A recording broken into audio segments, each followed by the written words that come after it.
They say the future of empires can begin with a single, quiet breath. In 1769, on the wind-kissed island of Corsica, a baby was born who would one day shake the foundations of Europe. His name was Napoleon de Bonaparte, and in that first breath, in that humble stone house nestled in the rugged hills of Ajaccio, history began to stir in its slumber. Corsica itself had just changed hands. Once fiercely independent, now reluctantly French, and the island's spirit of rebellion, of independence, of clinging tightly to one's identity, would seep deep into the soul of the boy growing up under its blue skies and rustling olive trees. Napoleon's early world was filled with contradictions. His family, though noble, was far from wealthy. They lived with pride and tradition, but little luxury. His father, Carlo, was an educated man who served in the local administration, while his mother, Letizia, was known for her strength, wisdom, and firm devotion to her children. Napoleon, the second of 13 children, though only 8 would survive, grew up in a household that valued discipline, honor, and survival. The Corsican air carried the sounds of village bells, the chatter of markets, and the distant waves of the Mediterranean. Life was simple, but it was never idle. There were chores, studies, and the quiet dignity of routine. Even as a child, Napoleon was serious, often lost in thought, with an intensity that seemed older than his years. While other boys played in the streets or chased after laughter, he wandered alone along the coastal paths, or sat with a book in hand, captivated by stories of ancient Rome, of Alexander the Great, of heroic generals and empires carved by ambition and brilliance. His favorite was Plutarch's Lives, a collection of biographies of great men. He read it again and again, letting the tales take root in his mind. It wasn't just admiration. He saw in these stories something more, something possible, that the distance between an unknown boy and the fate of nations might not be so great after all, that if history could be written by men, then it could be rewritten by one. In the warm Corsican nights, the stars stretched endlessly above him, bright and unblinking, and perhaps, beneath those stars, Napoleon first whispered the dream he would never fully speak aloud, that one day the world would know his name not as a footnote, but as a force. Yet for all his inner fire, Napoleon was still a child of the island. He spoke Italian at home, Corsican with his friends, and only learned French later with a heavy accent he would never fully lose. This made him an outsider when, at the age of 9, he left Corsica for mainland France to study at the Royal Military School in Brienne. But before that journey, his days were filled with the earthy rituals of Corsican life, the scent of chestnut bread baking, the distant call of shepherds, the glint of light on olive leaves. He absorbed it all, not knowing that each detail, each humble sound and scent would stay with him, would shape his vision, and would always pull at his heart long after he'd crossed battlefields and palaces. He was fiercely attached to Corsica. In his youth, he even dreamed of leading the island to independence. His earliest writings reveal a bitterness toward France, which he viewed as an occupier. This loyalty to his homeland burned bright for years, until the tides of fate and ambition pulled him in another direction. Still, Corsica was the soil of his spirit. The mountains, the wind, the rugged coastline, they were the cradle that raised him, that taught him resilience, that whispered to him in silence, teaching him to endure. At school in France, he would feel the coldness of difference. He was mocked for his accent, his manners, his provincial clothes, but he held on to his solitude like armor. He buried himself in studies, in mathematics, history, strategy. While others formed friendships and played, Napoleon was learning how to win. Not just games, but power. The seeds were being planted, quietly, deliberately, and with every passing year, the boy from Corsica became more than a student. He became a man with a plan, a storm gathering slowly on the horizon, and though the world had not yet noticed, history was already listening. The wind that carried the boy from Corsica to mainland France was not just a breeze across the sea, it was a current of destiny. At the tender age of 9, Napoleon left his family and the familiar rhythms of island life behind, stepping onto French soil with a head full of books and a heart full of ambition he could scarcely yet understand. His journey began at the Royal Military School in Brienne-le-Château, a world so different from the stone villages and warm sunsets of Ajaccio. Here, in the cold corridors of discipline and hierarchy, he was no longer a child among familiar faces, but an outsider among strangers. He spoke French awkwardly, often with a thick Corsican accent that made him a target of mockery. His classmates ridiculed his speech, his background, his provincial mannerisms, and the fact that he came from a conquered island. But Napoleon did not seek comfort in others. He retreated inward, as he had done in his youth, letting silence be his shield and solitude his teacher. While others formed friendships and social circles, Napoleon built a fortress of study and thought. He devoured military texts, soaked in mathematics, and studied the great campaigns of the past. His mind moved with precision, always analyzing, always questioning. He was fascinated by structure, by how armies were formed, how power was organized, how systems could be bent to serve a will strong enough to shape them. While his peers were still content with youthful games and idleness, Napoleon was already seeing the world through the eyes of a strategist. He stayed at Brienne for 5 years, during which he became known as serious, reserved, and intense. Teachers noted his intelligence, though his demeanor remained distant. He excelled in mathematics and history, and showed a gift for grasping complex tactical problems far beyond his age. He had little patience for frivolity, often criticizing the wastefulness or laziness he saw in others. Even as a teenager, he spoke of greatness, not loudly, but with an inner certainty that suggested his dreams were not the idle fantasies of youth, they were blueprints. From Brienne, he was admitted to the prestigious École Militaire in Paris. At just 15 years old, he was among the youngest in his class, and the only Corsican. Paris was a city vibrating with change and contradiction, royalty and revolution, elegance and unrest. It was here, in the shadow of a monarchy unaware of its approaching collapse, that Napoleon completed the final phase of his formal education. He trained to become an artillery officer, a branch of the military that demanded precision, calculation, and logic, traits that suited him perfectly. He graduated early, ahead of schedule, due to the sudden death of his father and the financial difficulties that followed. At 16, he became a second lieutenant in the artillery and was posted to Valence. Now an officer, young Napoleon entered the military world with quiet determination. He wore his uniform with pride, but his heart still drifted back to Corsica. He returned often, drawn by family ties and his growing interest in the island's political future. He admired the Corsican resistance leader, Pasquale Paoli, and initially supported the cause of Corsican independence from France. In his early writings, he even denounced the French for their domination of the island. For a time, it seemed that Napoleon's future might lie in Corsican nationalism rather than French conquest. But the world was changing too fast, and so was he. The French Revolution erupted in 1789, sending shockwaves through the nation and cracking the old order wide open. Suddenly, everything was in flux. Kings fell, institutions crumbled, and new ideals took their place. Liberty, equality, fraternity, these were no longer just words, but banners beneath which entire cities marched. The chaos of revolution frightened many, but to Napoleon, it was a crucible of possibility. The rigid world he had entered was melting, and in the molten change, he saw the chance to forge a place for himself. His loyalty to Corsican separatism began to waver as his personal ambitions grew.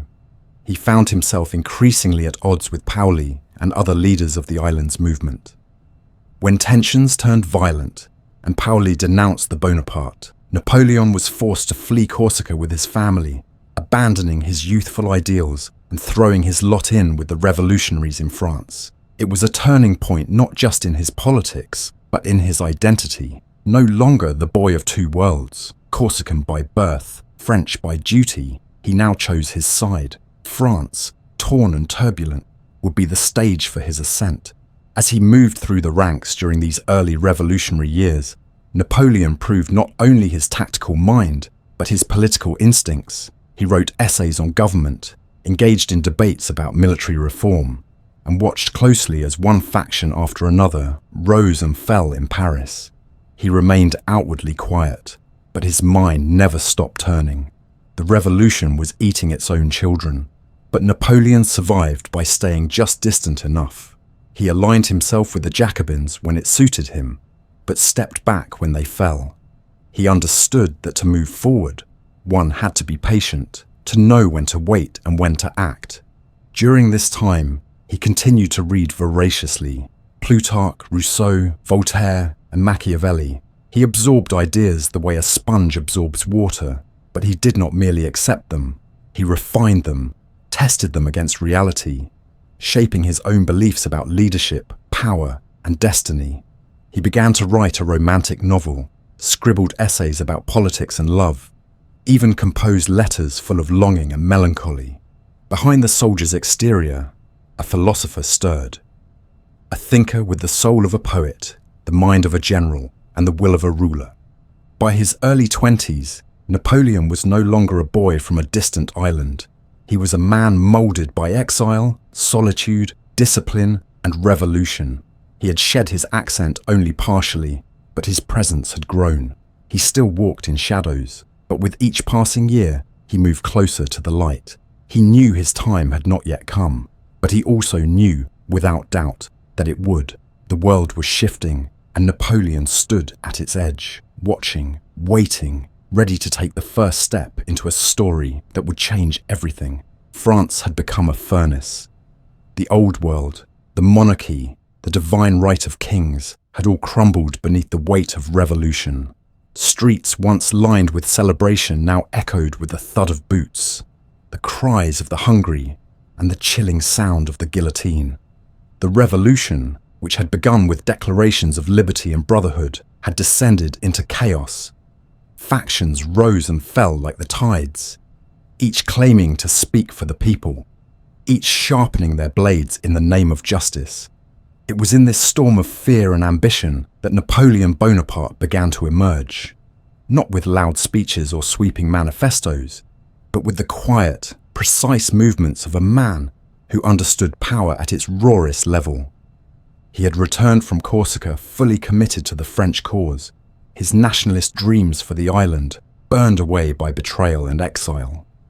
Now, he turned his full attention to the opportunities unraveling in a France desperate for order. The Republic was surrounded by enemies. Monarchies across Europe viewed the revolution as a disease that needed to be quarantined or crushed. Armies marched toward France from every direction, hoping to put the old world back together by force. Inside the country, royalists plotted, moderates trembled, and radicals tore each other apart. The guillotine worked day and night, slicing through friend and foe alike. This was not a time for hesitation. It was a time for swift decisions, daring actions, and an understanding that survival belonged to those who moved before the blade dropped. Napoleon first distinguished himself during the siege of Toulon in 1793, a strategic port city seized by royalist forces and handed over to the British fleet. The situation was grim. The Republic's forces were disorganized, poorly led, and struggling to reclaim control. But Napoleon, then just a young artillery officer, saw what others did not. He surveyed the terrain, studied the defenses, and designed a plan centered on controlling the high ground. With a mixture of sharp calculation and unshakable will, he orchestrated a battery of artillery that forced the British to withdraw. The city was retaken. The victory was more than military. It was personal. He had proven himself in the field, in real battle, and his brilliance had not gone unnoticed. He was promoted to brigadier general at just 24 years old. But war alone would not elevate him. Napoleon understood that in revolutionary France, politics was just another battlefield. The government of the time, the National Convention, was increasingly unstable. Alliances shifted like sand, and the reign of terror, under Robespierre, consumed many promising men. Napoleon, always watching, aligned himself carefully. When Robespierre fell, he was briefly arrested, suspected of being too close to the wrong side. For most, it would have been the end. But Napoleon remained calm, calculating. He had seen enough of the revolution to know that survival did not belong to the most idealistic or even the most powerful, but to those who knew when to step back and when to step in. His chance came in 1795, when a royalist uprising threatened the revolutionary government in Paris.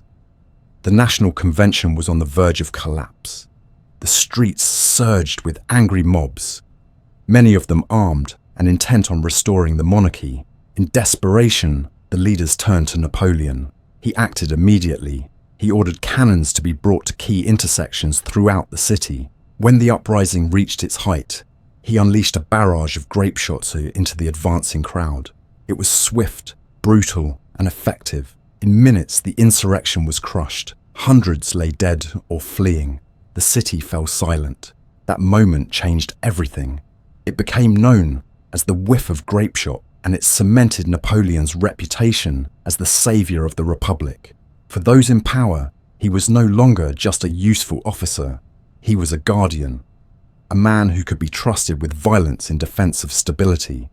The Directory, France's governing body at the time, rewarded him with command of the Army of the Interior. Soon after, he was given command of the Army of Italy, a post that many saw as a political exile.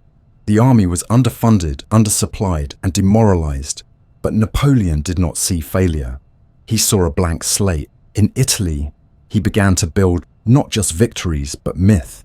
He reorganized his forces, instilled discipline, and infused them with belief. He led them with speed, daring, and unpredictability. He spoke to his soldiers not as tools, but as comrades in a grand story. "You are hungry and naked," he told them, "but rich in glory."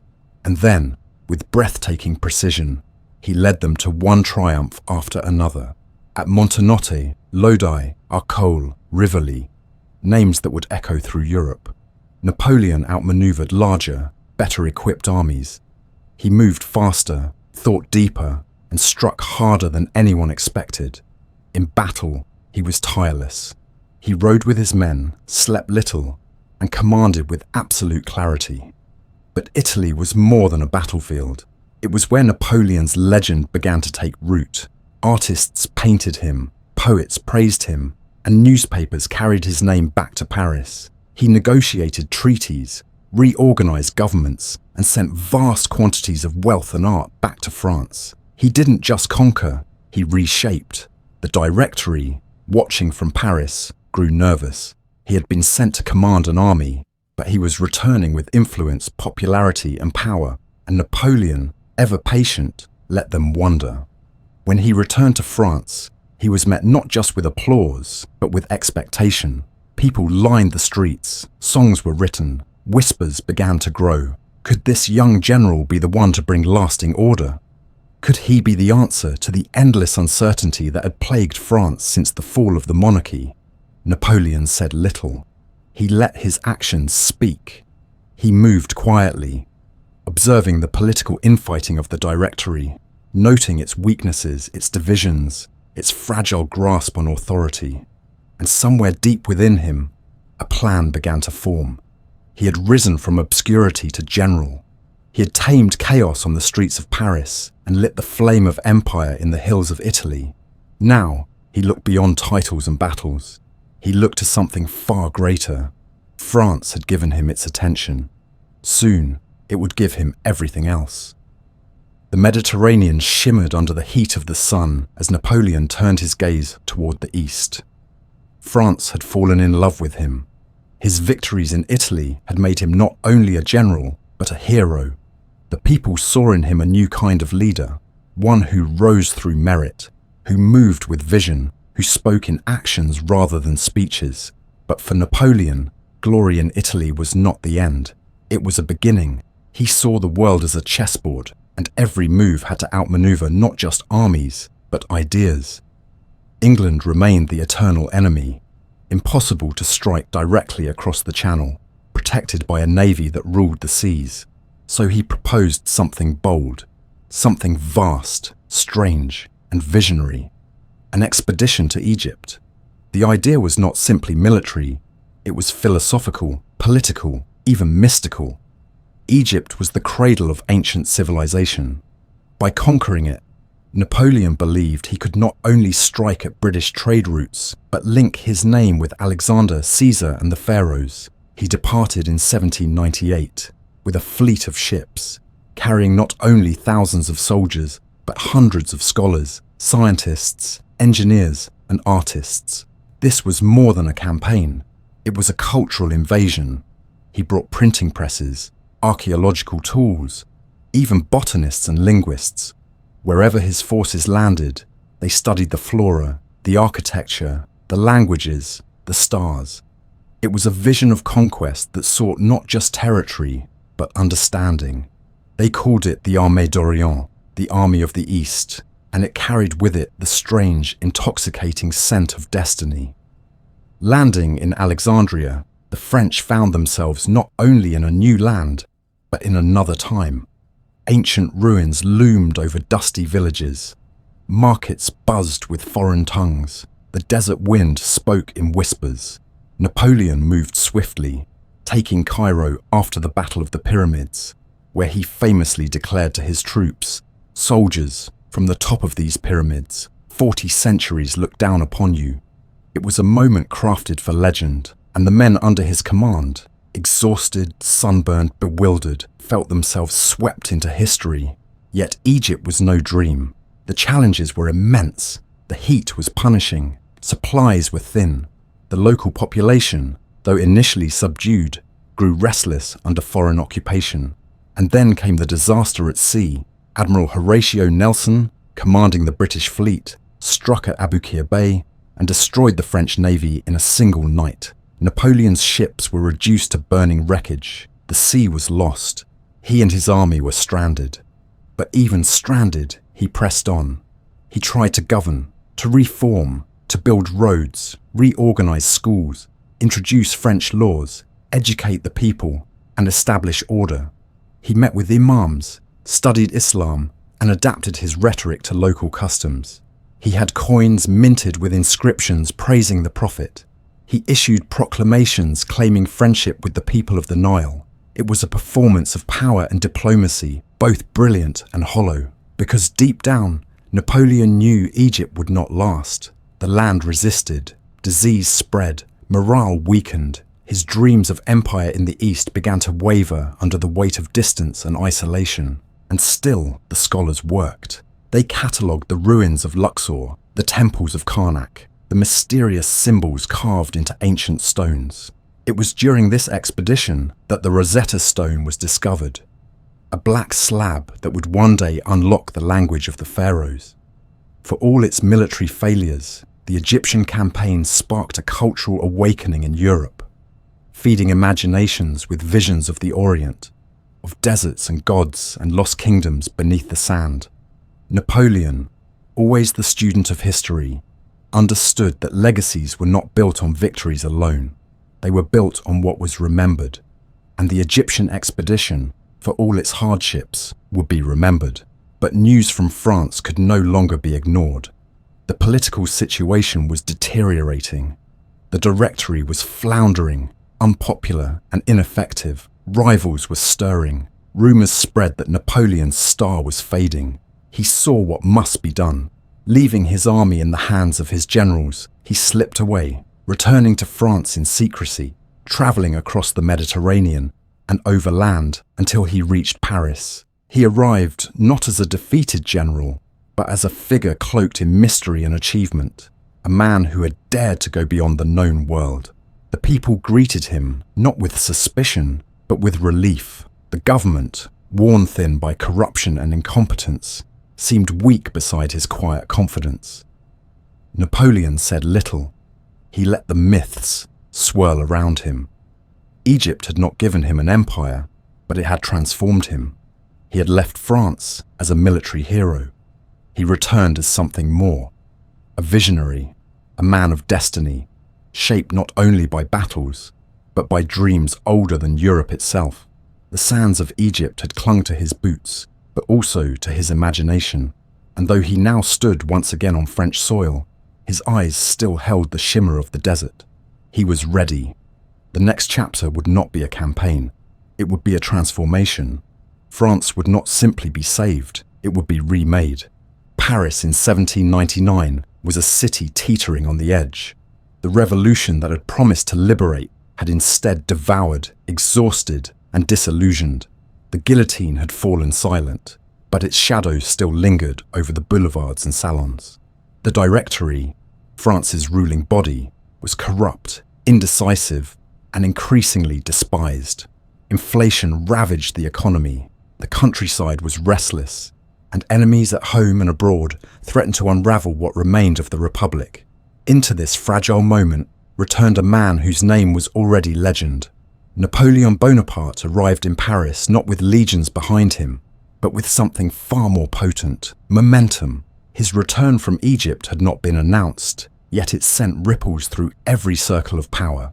He had been absent, yet his presence had grown. France had not forgotten him. In fact, it had grown more ready for him. Napoleon did not rush. He met with key figures quietly: politicians, military leaders, journalists. He spoke little, but listened closely. He gauged the mood of the nation, the fears, the hopes, the desperation for stability. There was no need to inspire revolt. The revolt was already simmering beneath the surface. All he had to do was offer a vessel for it, a promise of clarity, of order, of something that would bring the chaos to an end. The plan came together with speed and precision. On the 9th of November, or 18 Brumaire, by the revolutionary calendar, the coup began. Troops loyal to Napoleon occupied key points in Paris. Members of the Directory were arrested or fled. The legislature, confused and divided, tried to resist, but crumbled beneath the force of will and the implied threat of the military. It wasn't a revolution, it was a seizure, cold, swift, and almost bloodless. When the dust settled, Napoleon stood at the helm of a new government. He was named First Consul, the leading figure in a trio of rulers. But even in that moment, it was clear to anyone watching, this was not a partnership. This was a throne waiting to be claimed. Napoleon now wielded the powers he had long studied and admired: the machinery of the state, the authority to govern, to legislate, to reform. And he moved quickly. He reorganized the administration, appointed prefects to oversee local departments, and brought back émigrés who had fled during the revolution. He reached out to the church, signing the Concordat with the Pope to restore Catholicism's place in public life, not as a return to monarchy, but as a tool of unity. He created the Bank of France, reformed the tax system, and established the Napoleonic Code, a sweeping reorganization of laws that emphasized merit, property rights, secularism, and clarity. The code would become one of his most lasting legacies, influencing legal systems far beyond France's borders for centuries to come. Order returned, not through compromise, but through command. And yet, amidst this rush of power, Napoleon was crafting something subtler. He was reshaping his image. No longer merely a general, he became a statesman. No longer the voice of revolution, but its heir and executor. The people embraced it. After years of instability, they welcomed the certainty of one man's vision. A plebiscite, carefully managed, showed overwhelming support for the new constitution. France had grown tired of voices. It longed for a hand on the wheel. But even as he rebuilt France from within, Napoleon's ambitions stretched beyond its borders. He re-entered the battlefield not as a soldier of fortune, but as the ruler of a nation. In 1800, he crossed the Alps with his army, braving the treacherous mountain passes to surprise Austrian forces in Italy. It was a campaign as bold as it was symbolic, a reminder to Europe that Napoleon had not lost his fire, and that France, under his command, would no longer retreat. The victory at Marengo sealed his return to martial greatness and secured his control over Italy. Back in France, he used this triumph to consolidate more power. The second coalition against France fell apart, and once again, Napoleon stood alone at the center of history. The transformation from revolutionary general to national saviour was nearly complete, but one final gesture remained. In 1804, he prepared to become emperor, not through conquest, but by consent. A new plebiscite was held, and again the people overwhelmingly supported him. The Senate offered him a crown. The ceremony was planned with grandeur and ceremony, held in Notre Dame Cathedral, echoing with centuries of royal power. But when the moment came, Napoleon did something no king had ever done. He took the crown from the Pope's hands and placed it on his own head. It was not an act of blasphemy, but of declaration that his authority came not from God, not from tradition, but from himself, and through him, from the will of the people. It was a message, both to France and to the world. The age of kings was ending. The age of empire, born from the fires of revolution, had begun. The coronation was not merely ceremony, it was theatre. Napoleon stood surrounded by symbols of the old world, robes, sceptres, eagles, yet none of them held him. He was not a puppet of the past, but its inheritor. Josephine, his wife and partner through the turbulence, was crowned empress beside him. Though their relationship was strained, her inability to provide an heir would haunt them. She had walked with him through his rise, and on that day she stood at the height of his power. Paris glittered, cannons roared, music filled the streets. But within Napoleon, the moment was not one of arrival, but of transition. He had taken France from the ashes of revolution to the grandeur of empire in less than 5 years. The world watched with awe and suspicion. Monarchs whispered of war. Generals watched maps nervously. Yet none could deny what had happened. A man, born of an island, shaped by exile and battle, had crowned himself master of a nation. And still, he was not satisfied. The throne was not the destination. It was the next step. His mind moved ahead, already mapping the roads that stretched beyond Paris. Roads that led to Vienna, to Berlin, to Moscow. Roads that glittered with the promise of legacy. For Napoleon, France was not enough. He had risen from the revolution, not to inherit a kingdom, but to build an era. The crown rested on his head, but his eyes were still searching the horizon, already dreaming of an empire that had no end.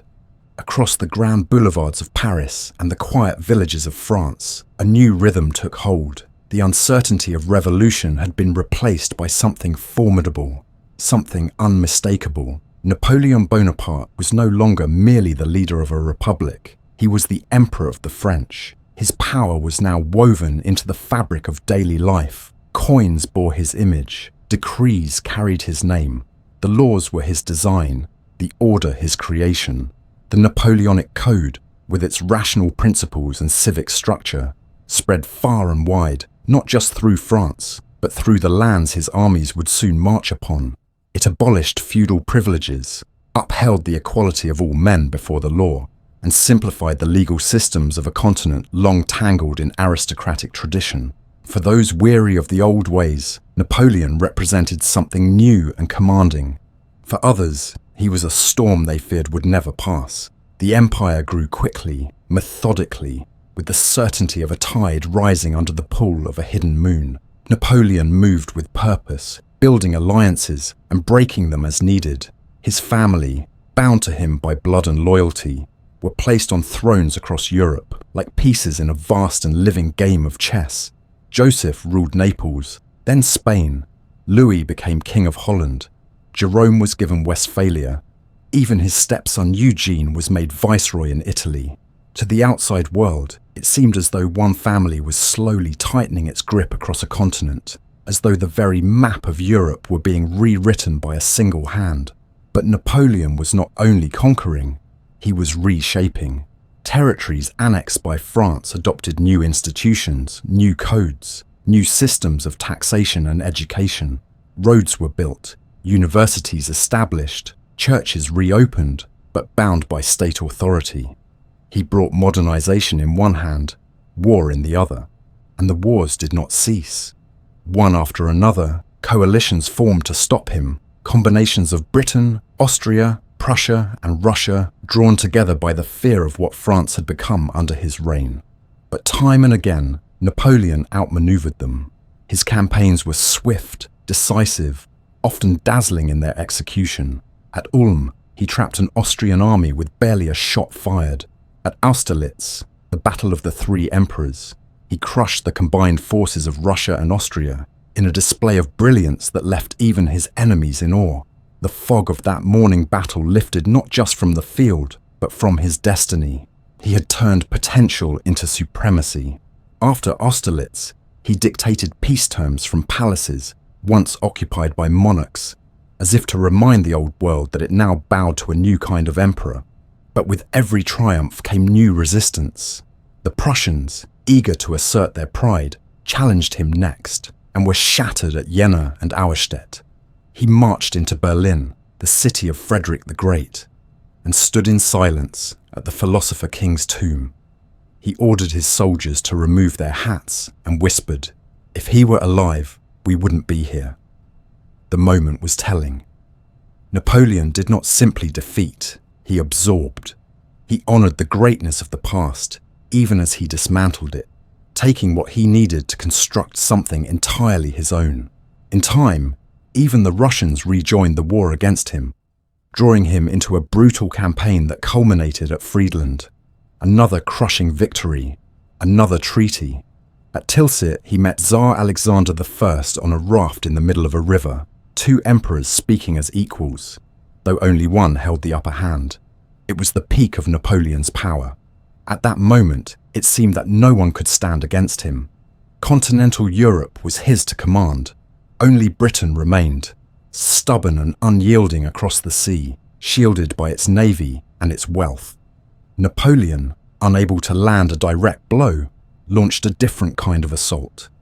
A massive economic blockade called the Continental System, its goal to isolate Britain, cut off its trade, and starve its economy until it bent the knee. Ports were closed, alliances were enforced, but cracks appeared quickly.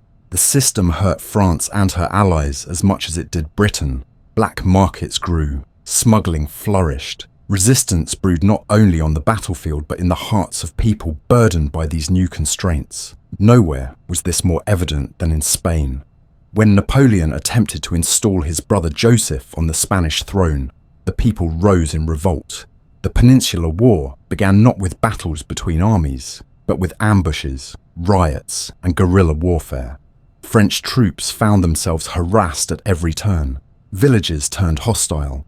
Rebels struck from the hills and disappeared into the forests. It was a different kind of war, one without glory, without order, without clear rules. British forces, under the command of the rising General Arthur Wellesley, later known as the Duke of Wellington, joined the fray, complicating the conflict further.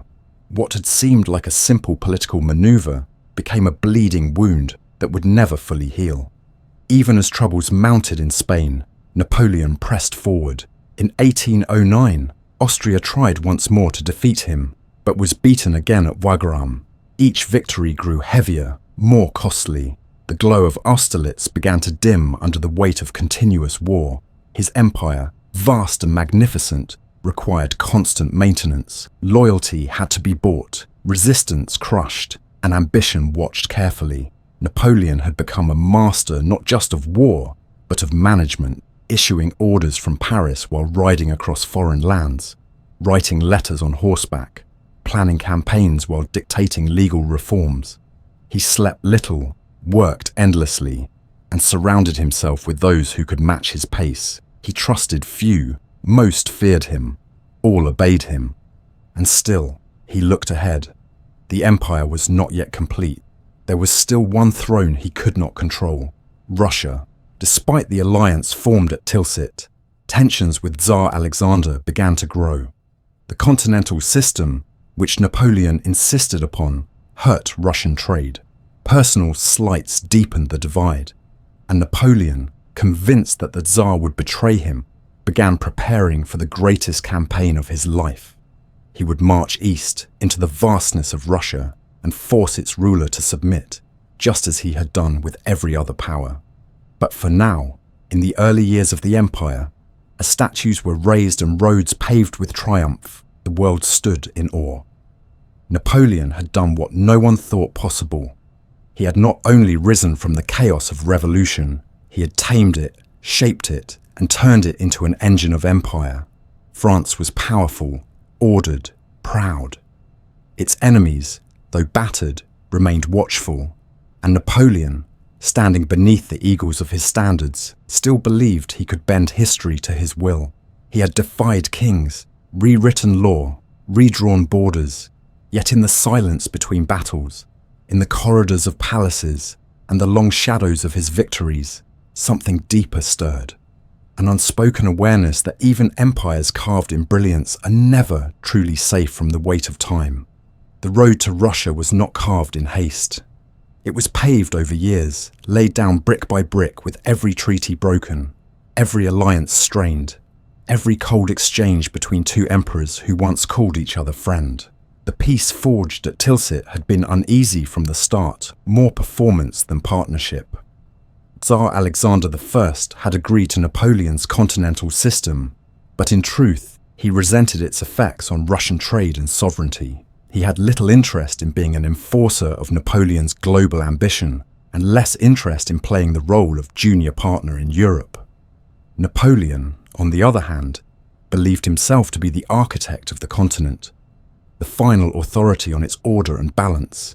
Any disobedience, especially from a supposed ally, was an insult. And so, when the Tsar reopened ports to British merchants, Napoleon viewed it not simply as betrayal, but as provocation. Preparations for invasion began with cold calculation. Napoleon assembled the largest army Europe had ever seen, a colossus of over 600,000 men drawn from across his empire and its allies. They came from France, from Italy, from Poland, Germany, the Netherlands, and beyond. Soldiers of many tongues and uniforms marched together under the imperial eagle, bound by oaths, by fear, by the sheer momentum of a campaign no one dared question. Supplies were gathered, maps studied, and roads surveyed. Napoleon believed that he would bring Russia to its knees in a matter of weeks. He envisioned a bold advance to Moscow, a swift engagement, and a peace imposed in the glow of conquest. The Tsar would have no choice but to submit. The sheer weight of the Grande Armée would make resistance unthinkable. In June of 1812, the army crossed the Niemen River and entered Russian soil. No declaration of war had been issued. The campaign had begun with silence, but the silence was heavy. The Russians, rather than offering battle, retreated.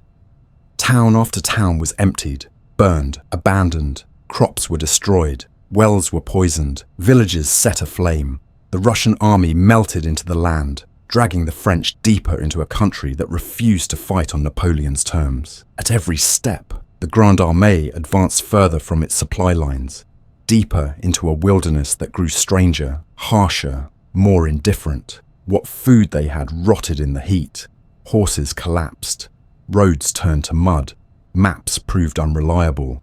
The vastness of Russia began to unfold not as a nation, but as a force of nature. Unbending, silent, merciless, when at last the Russians turned to face the French at Borodino.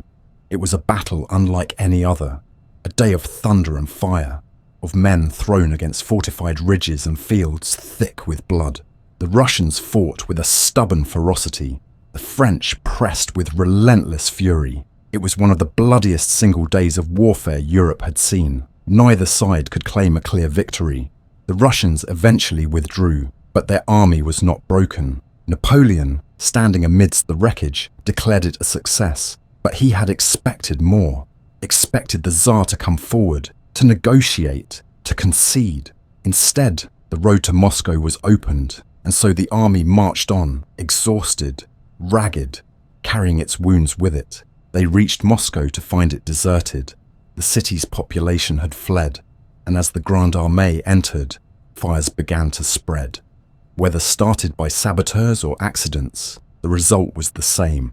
Moscow burned.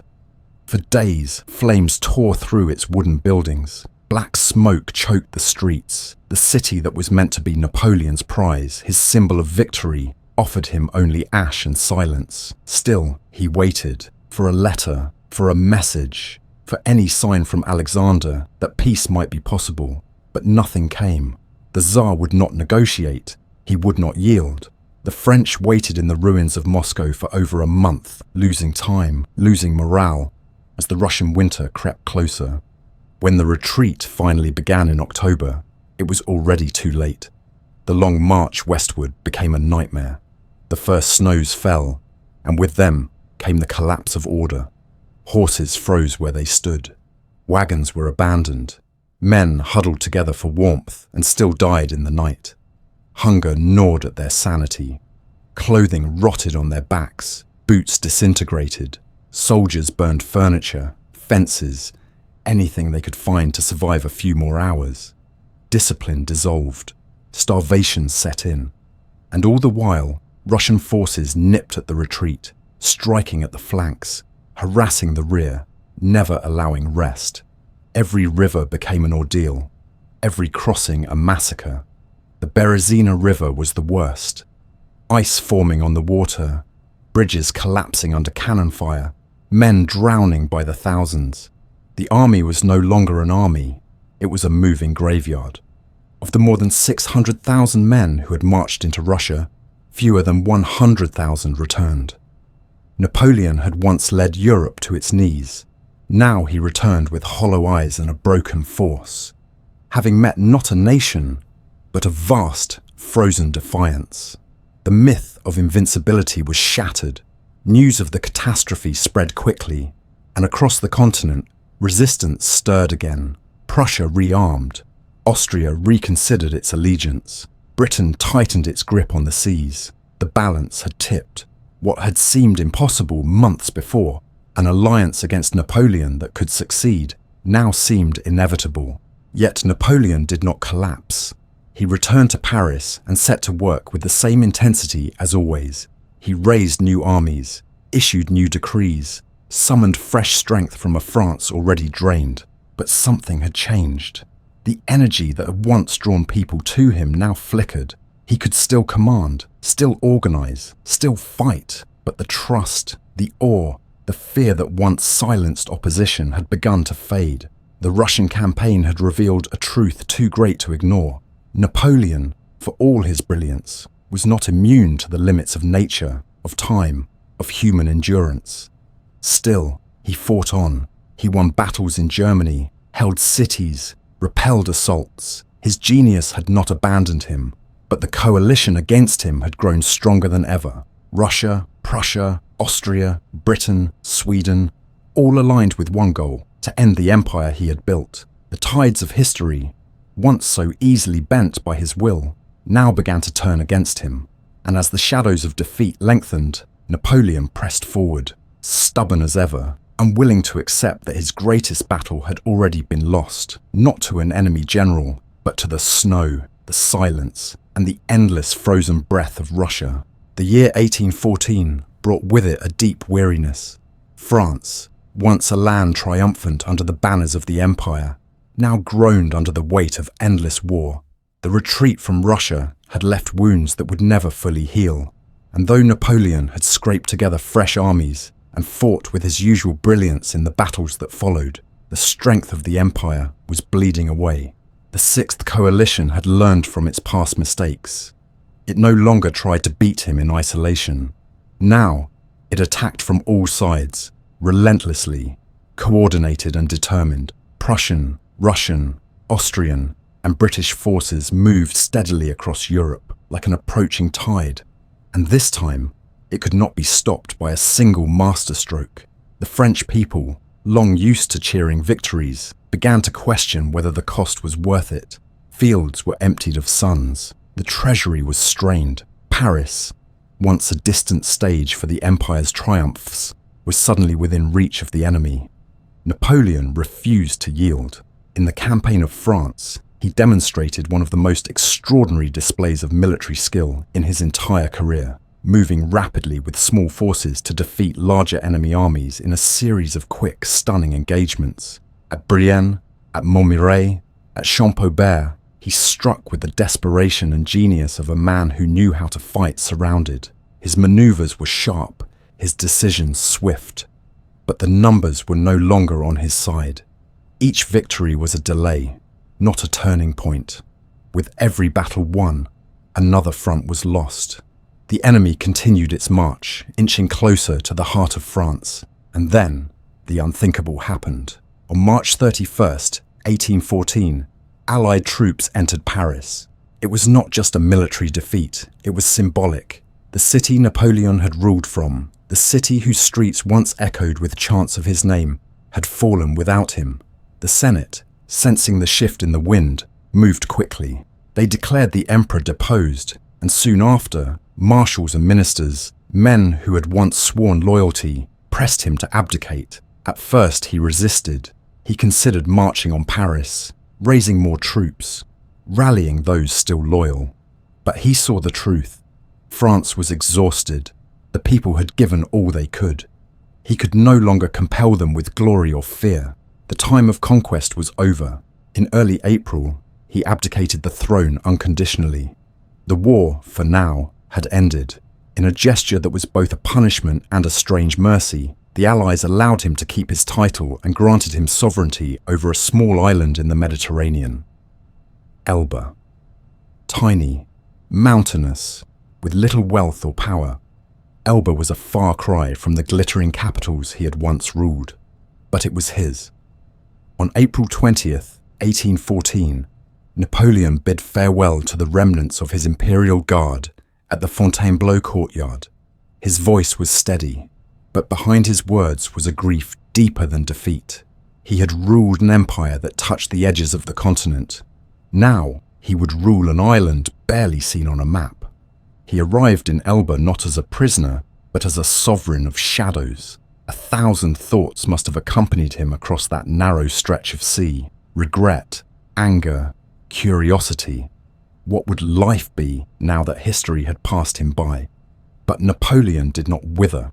He governed Elba with energy and purpose, reorganizing its economy, improving roads, overseeing education, even inspecting mines.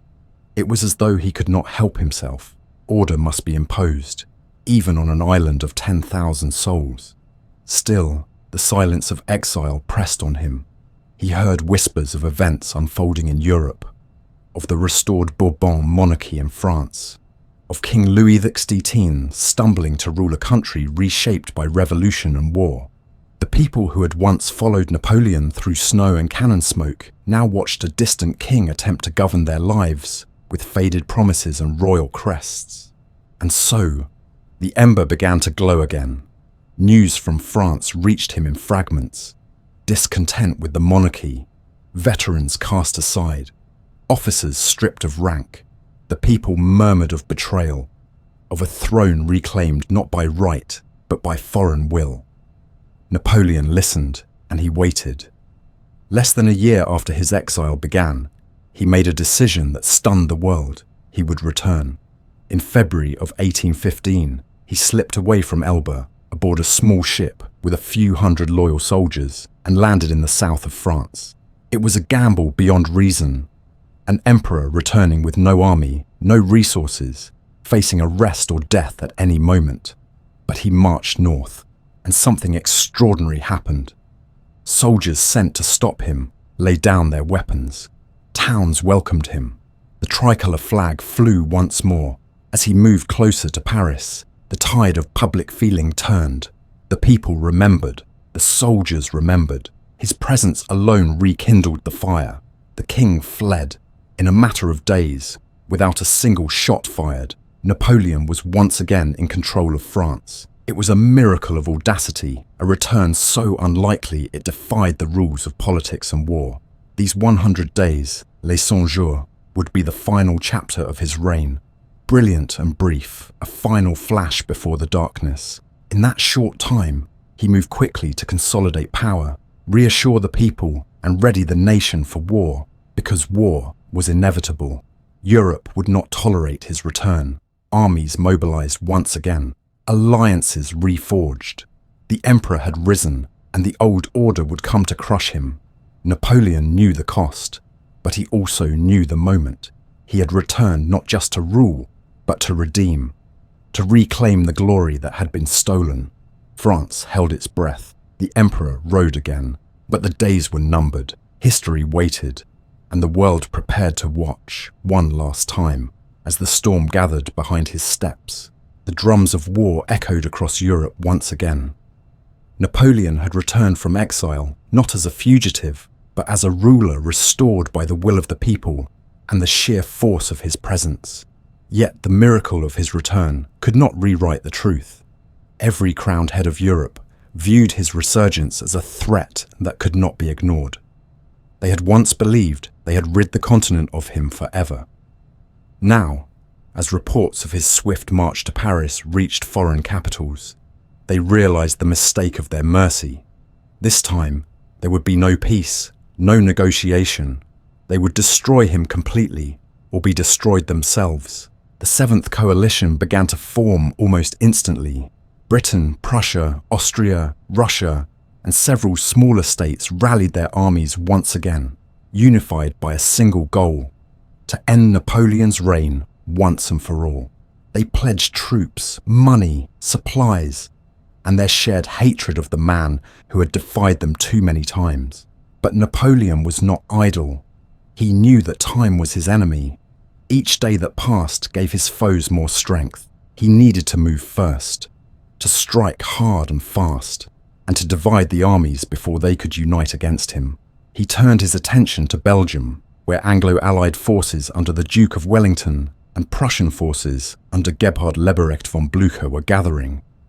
If he could defeat them separately, before the rest of the coalition arrived, he might once again alter the course of fate. In June 1815, he crossed the border and launched his final campaign. The first battles were fought quickly and effectively. At Ligny, he defeated the Prussians, driving them back. At Quatre Bras, his forces engaged the Anglo-Allied army in a chaotic struggle. Both sides suffered losses, but the real test still lay ahead. Wellington fell back toward a small village south of Brussels, Waterloo. There, on a ridge, he prepared his defences. Rain fell the night before the battle, turning the fields to mud, delaying Napoleon's movements and nullifying the advantage of his artillery. Still, on the morning of June 18th, he was confident. He believed he would win. He had always believed he would win.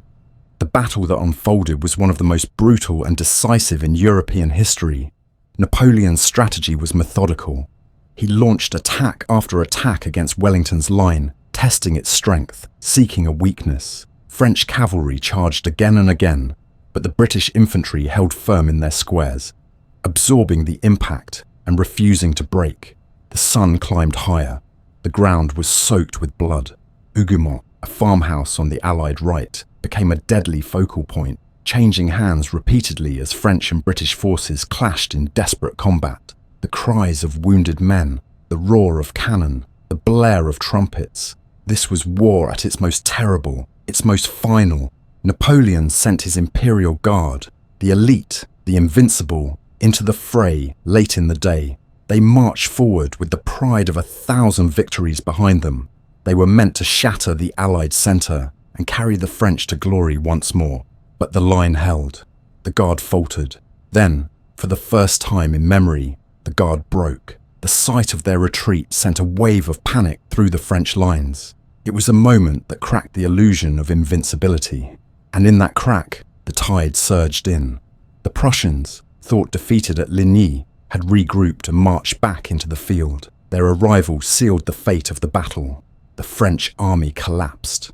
Soldiers fled in every direction, pursued by cavalry, trampled in the mud, abandoned by fortune. Napoleon watched from a distance as his final gamble unravelled before him. He had bet everything on one battle, and it had slipped through his fingers. The roads were filled with the wounded and the defeated.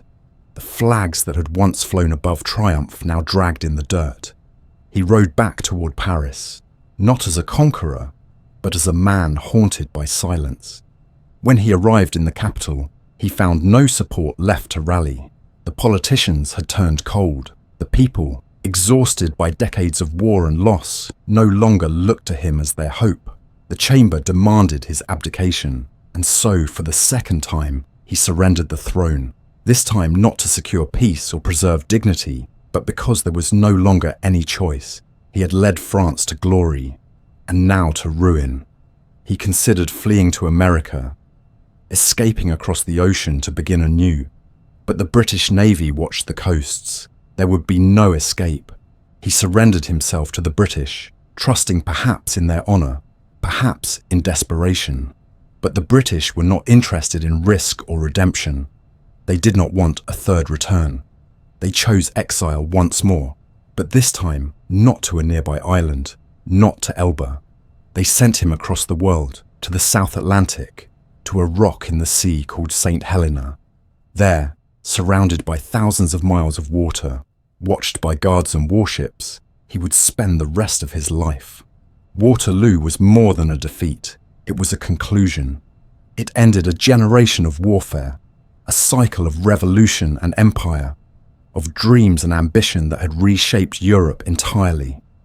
Napoleon's armies would never march again. The tricolour would no longer hang from foreign palaces. The men who once followed him without question now scattered, some into obscurity, some into bitter memory.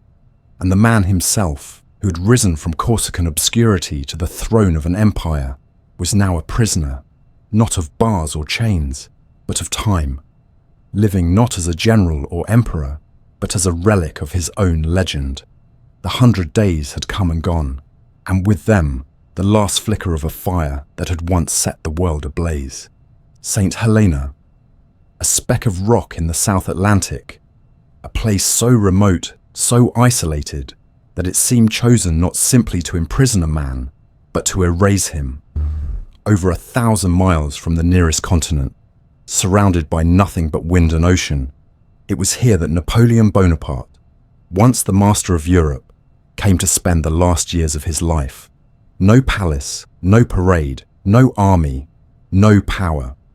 The emperor of half a continent reduced to a single residence on a hill. Longwood House, a damp, windswept structure that creaked with age and groaned under the weight of storms.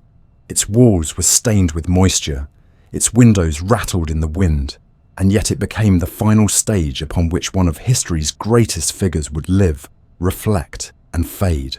He arrived in October of 1815 under British guard. The journey had been long and humiliating, and though the British treated him with a degree of civility, they never let him forget that he was no longer an emperor, but a prisoner. Officially, he was to be addressed as General Bonaparte. For Napoleon, titles were more than words. They were identity, legacy, defiance. He refused to accept the demotion, refused to be called anything but what he believed he remained, an emperor, even in exile. But defiance could not change the endless sky, the harsh wind, the sense of being utterly removed from the world he had once dominated. The days blurred into one another, each one marked by the same slow rhythm, reading, writing, walking the rocky paths that circled the island, letters sent and rarely answered, meals taken in silence, a mind that had once mapped the fate of nations now left to measure the hours with restless thoughts and faded memories. He was not alone. There were a few loyal companions who had chosen to follow him into exile, sharing his slow descent into obscurity. Montholon, Las Cases, Bertrand, and a few others formed his small court, keeping alive a flicker of the formality that had once surrounded him in grandeur. They dined as if at court, spoke in titles, preserved the rituals of imperial life even when they had become hollow performance. But over time, even these illusions began to break down. Illness crept into his body. His stomach ached, his strength waned. He grew irritable, depressed, nostalgic. Sometimes he would speak for hours about Austerlitz, about Egypt, about his youth in Corsica, as though by conjuring the past he could reclaim it. He dictated memoirs, trying to shape the story of his life before others could define it for him. He spoke of betrayal, of destiny, of how the world had misunderstood him, and he dreamed of returning, of rising again, of a Europe once more within reach. But no return would come. The British governor, Sir Hudson Lowe, was a man obsessed with order and security, and though he was no tyrant, He made sure Napoleon remained under constant watch. Restrictions tightened, freedom narrowed, disputes over protocol and titles became bitter battles of pride. Napoleon wrote letters, sent petitions, made pleas, but no one answered in the way he hoped. The world had moved on. France, under the restored Bourbons, treated him as a ghost. The people who had once lined the streets to catch a glimpse of him now spoke of him in the past tense. Their memories of the empire faded and softened by distance. For Napoleon, the silence was the deepest wound. Not the island, not the exile, but the realization that his name no longer moved the world as it once had. And yet, even in those final years, something extraordinary persisted. His mind, though dulled by illness, still sparkled in moments of clarity. He spoke of philosophy, of law, of history. He debated the rise and fall of Rome, of the philosophers he had read as a boy. He reflected not only on his victories, but on his failures. Russia, Spain, the arrogance that sometimes blinded him. He acknowledged mistakes, even while defending his vision. To some, he was merely justifying his past. To others, he was reaching for understanding. The man who had once seemed larger than life became, in exile, painfully human. In the spring of 1821, his health worsened rapidly. His appetite faded. He could no longer walk far. Pain became his companion, a quiet, constant force more enduring than any enemy he had faced. On May 5th, after several days of delirium, of speaking in half-formed phrases, drifting between memory and silence, Napoleon slipped into unconsciousness. The storm that had shaped Europe fell quiet. He died at the age of 51. The cause, most likely stomach cancer, though even in death, theories of poison and conspiracy lingered around his name like the mist on the island's cliffs. They buried him on St. Helena, in a valley he had admired for its stillness, under a simple stone without his name. For years, his grave bore no title, only the word Napoleon. Even in death, there was argument over who he had been. But time does not forget easily. In 1840, nearly 2 decades later, the French government arranged for his remains to be brought home. A grand procession carried him back to Paris. The people gathered once more. The drums beat, the flags flew. His body was laid to rest in Les Invalides, under a great dome of gold, surrounded by the symbols of empire, by statues of victory, by words carved in stone. He had left the world in silence, but the world had not finished speaking of him. And so, his story lingers, not simply in the pages of history, but in the way history itself is written, by those who dare to believe that one life, guided by vision and forged in fire, can shape the fate of millions. He was loved and hated, followed and feared, remembered as both tyrant and hero. But what remains, in the quiet hours when all the noise of judgment fades, is the shape of a man who rose from nothing, imagined everything, and lived as if the world itself were a battlefield waiting to be conquered.